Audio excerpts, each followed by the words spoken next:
So I wanted to talk a little bit more about what the channel is going to be about, and there are quite a few things that I want to discuss, but the first one I think is the biggest, and that is running a business and all of the things that it entails to run a business, but really on like the behind the scenes and for me it was really the emotional side of things and the self-development and personal development and all the things that it takes to get into the headspace that is required to run a business. And my biggest struggle was really understanding how to think like a business owner. I would take all of these courses, I would learn all these techniques, and I would get all of these tools and things, but I didn't really understand how to implement them into my everyday because I wasn't thinking like a business owner. I wasn't believing that that's who I was. I wasn't really embodying that identity.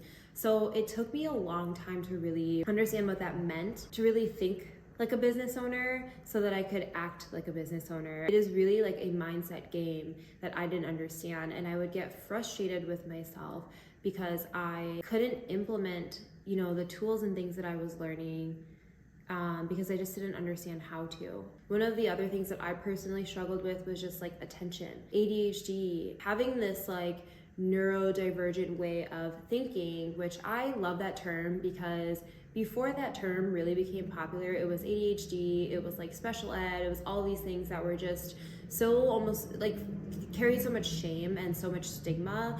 And so I really love that everyone is using this term neurodivergent now.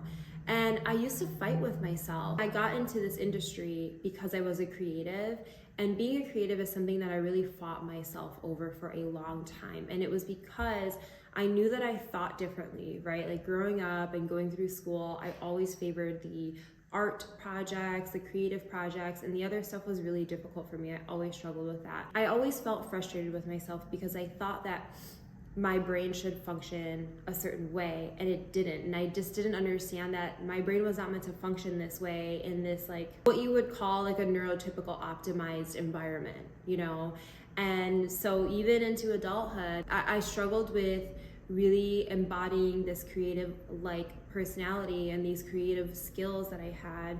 And I always felt torn with wanting to go back to school and getting a degree and just having like a sort of corporate or 9-to-5, and that really just wasn't meant for me. I'm just grateful that I discovered lashes in the beauty industry, and I really at some point like through this whole journey of self-development, I really discovered self-love and self-acceptance. And so I started to embrace these creative qualities that I had. When I was younger, I used to draw and paint, and I loved that, and I really struggled with that too. Like there was a point in my life where I didn't even want to paint anymore because I was just so disconnected from that part of myself. And so throughout this journey of self-development and self-discovery, I realized this is just a part of me, and I started to really embrace those qualities, and I started painting again, and I really fell in love with being a creative, and I just really accepted that that's who I was. And it has allowed me now to discover all of these other talents and passions that I have. So it's allowed me to live so freely, and not just live freely and authentically, but now I get to create. And so I'm obviously like creating this channel, and I'm on TikTok, and I'm doing all of these things that I'm like, oh my goodness, like these are the things that I feel like I was meant to do, and these are the things that I enjoy doing and are an outlet for me and have such an impact on people. And so when you're doing something that's that fulfilling, it's been so freeing for me. And so I really wanted to just start using these platforms to really talk about this, because I think that I love that this neurodivergence is really becoming a popular conversation now. I wish that when I was younger, I had these resources to express myself in these ways. I just think that it would have created a lot more opportunity for me to be successful, especially in high school. So it's something that I speak about all the time because it's been a struggle for me. So and I didn't get to that point until I really started doing that deep work of self-development and self-acceptance and self-exploration, understanding if you are that creative or that neurodivergent kind of mind and you think that way, It's probably harder to get through school, get through traditional college, and a lot of us end up going to like trade school and things like that. So especially in the beauty industry, right? Like this is something that I keep hearing a lot. So we go to school for aesthetics or cosmetology and we get into the beauty industry because it is a creative outlet. It's an opportunity for us to come out of the other side with some sort of marketable and monetizable skill, and it's great. But what I always felt was, so it makes sense that this type of brain gravitates towards these fields. And then what I started seeing is these issues with not really being able to like manage time, manage all of the different responsibilities that we have, because there's a lot of discipline that needs to happen when you are running a business.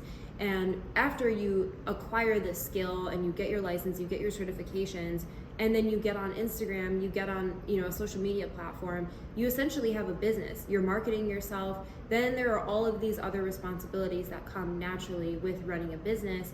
And there are so many missing parts because we've been catapulted into this position of power, entrepreneurship, responsibility, leadership that we don't have the skills for. We never developed those skills, probably because for me personally, I was struggling throughout high school. I struggled throughout college. So a lot of these skills are missing, and I think this is like really the missing piece between all of the people that I see struggling after they take a class and they try to advance their technique and their skill. A lot of these big brands have these awesome classes that you can take and get a certification, but a lot of it is technique based. They give you information that is difficult to implement if you don't have the discipline, and it's frustrating when you don't understand why you can't take these new skills and apply them and embody them.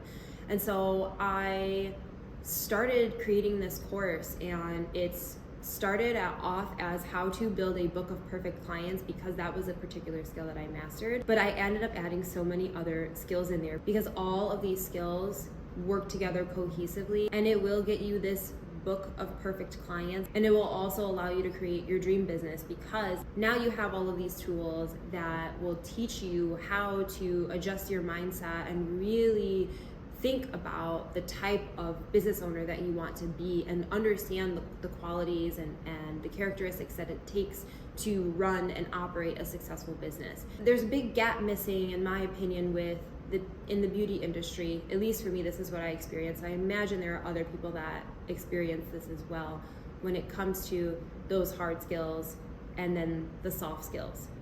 And how do you bridge that gap? So I think this mindset coaching and this mindset shifts and identifying, I love the term character creation because you really get to create this persona and then you use that as a North Star. So if this persona is I want to own 10 salons and have X amount of people working for me, make X amount of dollars, then you really go into detail in reverse engineering how to get to that place, all the steps that you need to take and break that down. And a lot of that requires discipline and humility and self-awareness. And these are just qualities that I think are so underrated still because it requires hard work and it requires a lot of honesty with yourself. So that's really what I wanted to get on here and talk about, and just this journey that I've gone through, because this journey has helped me with my fitness. And my fitness journey is what started all of this, and it was something that was interesting enough that kept my attention, that allowed me to put in the work and see delayed gratification, long-term results. And then I was able to translate that over into my business, into my self-development, into parenthood, and all other things, relationships, friendships, it's really allowed me to build. So, and going back to discovering yourself and what kind of personality you are and the way that your brain thinks. So again, for me, that's like a creative. I think that when you really get to know yourself, then you really start to discover what your passions are. And I just feel so grateful that I've been able to discover that this is my passion. It is helping people understand these things about themselves and sharing this struggle and, past struggles and this journey that I'm on now. So we have a lot of projects that I'm excited about. So if this helps even just one person, you know, I would be so happy, because it has helped me so much. I really remember thinking to myself, one of my goals is just to be happy. You know, I think that once you find joy and peace and happiness, all of the other pieces start to come together. And I don't think that I would have been able to do that if I didn't go on this like self-discovery and self-love journey, because now I can really be honest with myself, because there's nothing to be ashamed of for an extended period of time, you know. And once you start to embrace these parts of yourself, it's so much easier to discover your passion and what it is that you like doing. And also, once you discover what your struggles are, I really believe that on the other side of your struggles lies your purpose. The struggles that we go through, and if we do the hard work and we get through them and we make it to the other side of that is our purpose. And those struggles, those traits that we were so afraid and so ashamed of, end up becoming literal superpowers. You learn how to channel them in a way that's healthy, in a way that's productive and helpful to the people around you. If there's something specific that you want me to expand on, or if you guys have questions or certain struggles, or even if this resonates with you, please comment. And you can click here to watch my latest video. And yeah, I will see you guys soon.